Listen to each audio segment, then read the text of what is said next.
جب کھڑے ہوں گے صف وغیرہ سیدھی کریں، اس کے بعد نیت کریں گے. نیت اس طرح کریں گے کہ نیت کرتا ہوں 2 رکعت نماز عید الفطر واجب 7 زائد 6 تکبیروں کے واسطے اللہ تعالیٰ کے، منہ میرے قبلہ شریف کی طرف، پیچھے اس امام کے. نیت دل کے پختہ ارادے کو کہتے ہیں. آپ دل میں ارادہ کریں گے تب بھی نیت کافی ہے، زبان سے الفاظ ادا کر دینا مستحب ہوتا ہے. تو پھر ایک دفعہ سنیں کہ نیت کرتا ہوں 2 رکعت نماز واجب عید الفطر کی 7 زائد 6 تکبیروں کے واسطے اللہ تعالیٰ کے، منہ میرے قبلہ شریف کی طرف، پیچھے اس امام کے.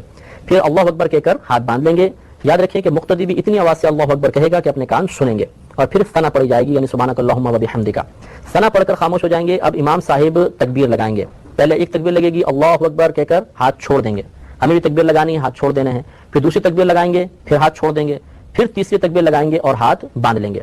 گویا کہ یہاں تک 4 تکبیریں ہوئیں. پہلی تکبیر جب ہم نے لگائی تو اس کے بعد ثنا پڑھی، پھر دوسری اور تیسری تکبیر لگا کر ہاتھ چھوڑ دیے. چوتھی تکبیر میں ہم نے پھر ہاتھ باندھے، یعنی چوتھی تکبیر کے بعد ہاتھ باندھ لیے. اب الحمد شریف ہوگی، سورت پڑھی جائے گی، رکوع سجود ہوگا. اگلی رکعت کے لیے امام صاحب کھڑے ہوں گے.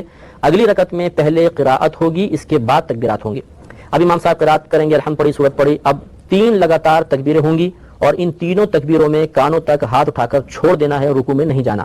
تو اللہ اکبر چھوڑ دیں، پھر اللہ اکبر چھوڑ دیں، پھر اللہ اکبر چھوڑ دیں. اب جب چوتھی تکبیر امام صاحب لگائیں گے تو اس چوتھی تکبیر میں بغیر ہاتھ اٹھائے رکوع میں چلے جائیں گے اور پھر رکوع میں چلے گئے. اس کے بعد پوری نماز مکمل کر لیں. تو اسی لیے ہم نے نیت میں یہ الفاظ ہم ادا کرتے ہیں کہ 7 زائد 6 تکبیروں کے. اس میں 6 تکبیریں زائد لگتی ہیں. چنانچہ 3 دفعہ سماعت فرمائیں کہ پہلے ہمیں تکبیر لگانی ہے، اس کے بعد ثنا پڑھنی ہے، پھر لگاتار 2 تکبیروں میں کانوں تک ہاتھ اٹھا کر چھوڑ دینا ہے. اس کے بعد ایک اور تکبیر لگانی ہے، اس کے بعد ہاتھ باندھ لیں گے. پھر قراءت ہوگی، رکوع ہوگا، سجود ہوں گے. اگلی رکعت میں پہلے قراءت ہوگی، اس کے بعد 3 لگاتار تکبیرات ہوں گی اور اس میں کانوں تک ہاتھ اٹھا کر چھوڑنا ہے. چوتھی تکبیر میں بغیر ہاتھ اٹھائے رکوع میں چلے جانا ہے اور پھر بقیہ نماز کو مکمل کر لینا ہے.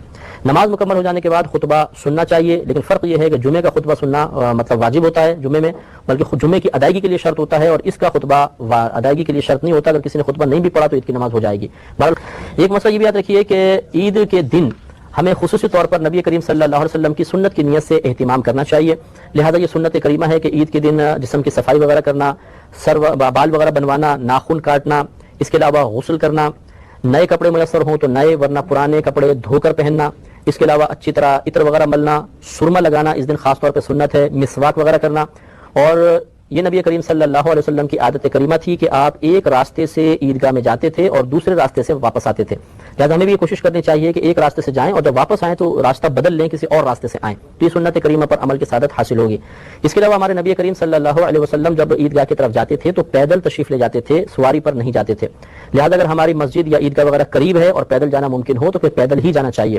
ہاں اگر فاصلے پر کہیں دور جا کے ہم نے نماز ادا کرنی ہے تو الگ مسئلہ ہے، پھر ہم سواری پہ جا سکتے ہیں، لیکن قریب ہو تو بہرحال پیدل جانا ہی سنت کریمہ ہوتا ہے. اگر عید الفطر ہے، یعنی جس کو ہم رمضان کے بعد والی میٹھی عید کہلاتی ہے، اس میں جب آپ عیدگاہ کے لیے جائیں تو جانے سے پہلے طاق عدد میں کھجوریں کھانا سنت کریمہ ہے. تو 3، 5 یا 7 کھجوریں تناول کر لیں اور اس کے بعد پھر مسجد کی طرف جائیں تو انشاءاللہ اس سنت پر ادائیگی کا ثواب بھی حاصل ہو جائے گا. اور یہ اچھی طرح یاد رکھیں کہ عید کے دن کا روزہ رکھنا مکروہ تحریمی ہے، یعنی حرام کے نزدیک ہے. لہذا عید کے دن کا ہرگز روزہ نہیں رکھیں گے. عید کی نماز ادا کرنا یہ واجب ہوتا ہے اور 2 رکعت نماز ہوتی ہیں. اس کا طریقہ انشاءاللہ میں آپ کو عرض کرتا ہوں. عید کی نماز کے بعد آپس میں مبارکباد دینا، گلے ملنا، یہ مستحبات ہیں اور مسلمانوں میں رائج ہیں، اس میں شرعاً کوئی حرج نہیں ہوتا ہے. ایک مسئلہ بھی یاد رکھیں کہ عید کی نماز آپ ادا کرنا چاہیں تو کوشش کریں کہ پہلے مطلب جلدی جانے کی کوشش کریں.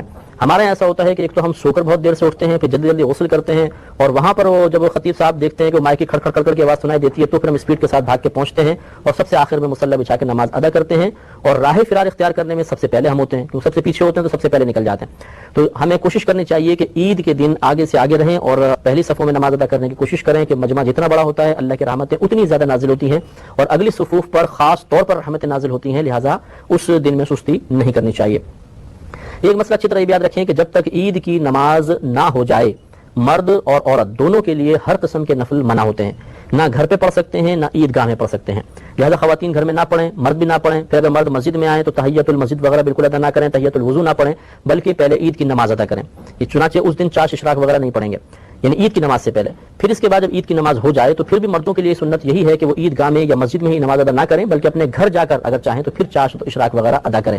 اور جو گھر کی مسلمان بہنیں ہیں وہ بھی مردوں کی جماعت کا انتظار کریں. قریب ترین مسجد میں جب جماعت ہو جائے اس کے بعد وہ گھر پر اپنے نوافل وغیرہ ادا کر سکتی ہیں، اس سے پہلے ادا نہ کریں. اب عید کی نماز 2 رکعت ہوتی ہے اور یہ 2 رکعت ادا کرنا واجب ہوتا ہے. خواتین پر یہ نماز واجب نہیں ہے، مسافر پر بھی واجب نہیں ہوتی ہے، مریض پر، بیمار پر، اپاہج شخص پر، بہت زیادہ بوڑھے پر جو مسجد تک جانے پر قادر نہیں، ان پر واجب نہیں ہوتی ہے۔ لیکن اگر کسی مقام پر خواتین کی نماز کا اہتمام ہو اور عورتیں باقاعدہ آ کر عیدگاہ میں نماز ادا کریں تو ان کی نماز ادا ہو جائے گی اور ثواب کی مستحق بھی ہوں گے۔ لیکن ان کے لیے افضل یہ ہوتا ہے کہ اپنے گھر پر اس دن میں نوافل ادا کریں، یہ عید کی نماز کے لیے نہ آئیں، یہ افضل ہے۔ اور ہاں اگر پردے میں آ سکتی ہیں، فتنہ وغیرہ کا اندیشہ نہیں ہے اور پھر یہ جماعت میں شامل ہوتی ہیں تو بہرحال جماعت میں شامل ہو سکتی ہیں اور ثواب کی مستحق بھی ہوں گے۔